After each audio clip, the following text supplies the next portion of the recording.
بچے جو شادی کے لیے تیار ہیں ان کے لیے کوئی نصیحت فرما دیں؟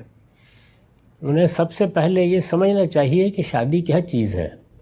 ہمارے ہاں یہی خیال کیا جاتا ہے کہ شادی یا نکاح یہ اصل میں جنسی جبلت کے اظہار کو قانون کے دائرے میں لانا ہے۔ ایسا نہیں ہے، یہ اللہ تعالیٰ کی بہت بڑی اسکیم ہے جس میں آپ شریک ہوتے ہیں، اور وہ انسانی نسل کے بقا کی اسکیم ہے۔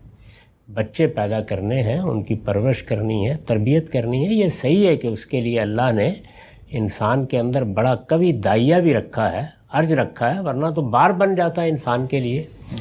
تو اس ذمہ داری کو سمجھ کر نکاح کرنا چاہیے، یعنی نکاح کیا چیز ہے اور یہ کتنا بڑا اور کتنا غیر معمولی ادارہ ہے، اس کی ذمہ داریاں کتنی غیر معمولی ہیں۔ یہ وہ چیز ہے جس کو بچوں کو سمجھانے کی ضرورت ہے، بچیوں کو بھی سمجھانے کی ضرورت ہے، تاکہ اوائل شباب میں جب جذبات کا غلبہ ہوتا ہے تو وہ غیر ذمہ دارانہ فیصلے نہ کریں۔ سب سے بنیادی چیز یہ ہے۔ اور دوسری بڑی چیز یہ ہے کہ یہ بات ان کے سمجھنے کی بھی ہے اور ہمارے سمجھانے کی بھی ہے کہ اس رشتے کو، یعنی یہ نکاح کا رشتہ جس میں ایک مرد و عورت یہ فیصلہ کرتے ہیں کہ وہ زندگی بھر اکٹھے رہیں گے، بچے ہوں گے تو ان کو ماں اور باپ کے رشتے دیں گے، ایک پاکیزہ ماحول اور گرانہ فراہم کریں گے، اس کی بنیاد جس چیز پر رکھی گئی ہے وہ عفت ہے، پاک دامنی۔ اسی لیے قرآن مجید نے اس کو شرط بنا دیا ہے، یہ بتا دیا ہے کہ کوئی بدکار آدمی یہ تصور بھی نہ کرے کہ وہ کسی پاک دامن خاتون سے، اسی طرح کوئی پاک دامن خاتون یا کوئی اور اس طرح کی خاتون وہ یہ تصور بھی نہ کرے کہ وہ کسی بدکار سے شادی کرے گی، یعنی اس کو حرام قرار دے دیا گیا ہے۔ وَحُرِّمَ ذَلِكَ عَلَى الْمُؤْمِنِينَ۔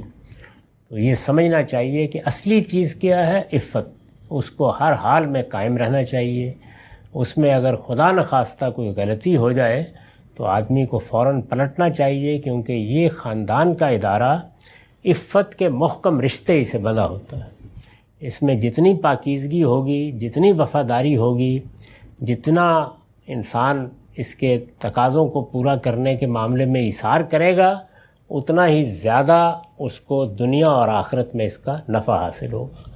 اور دنیا میں بھی انسان اگر بڑھاپا اچھا گزارنا چاہتا ہے اور اپنے گھر میں وقار اور عزت حاصل کرنا چاہتا ہے اور اپنے بچوں کی نگاہ میں بھی ایک آئیڈیل باپ کے طور پر زندگی بسر کرنا چاہتا ہے، تو اس کے لیے سب سے بڑی چیز ماں کے لیے بھی باپ کے لیے بھی عفت ہی ہے، جس حد تک بھی اس کو ملحوظ رکھا جا سکے۔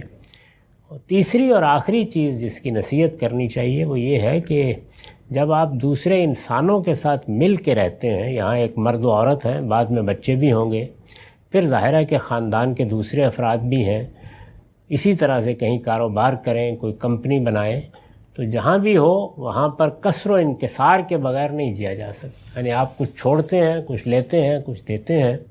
اگر یہ چیز نہ ہو اور آدمی صرف لینا ہی جانتا ہو تو وہ کسی بھی ادارے کو تباہ کر کے رکھ دیتا ہے۔ تو یہ ہو نہیں سکتا اس وقت تک جب تک کہ ہم یہ نہ جانیں کہ ایک نظم کے ساتھ چلنا ہے۔ اگر کوئی آدمی ذمہ دار بنایا گیا ہے تو اس کے ساتھ ہمارا رویہ وفاداری کا ہونا چاہیے، محبت کا ہونا چاہیے، احترام اور عزت کا ہونا چاہیے، اور ایک نظم کے تقاضوں کو پورا کرتے ہوئے شان کے ساتھ زندگی بسر کرنی چاہیے۔ یہ باتیں ہیں جو بتانے کی ضرورت ہے، اور یہ بہت اچھے طریقے سے لوگوں کو بتانی بھی چاہیے۔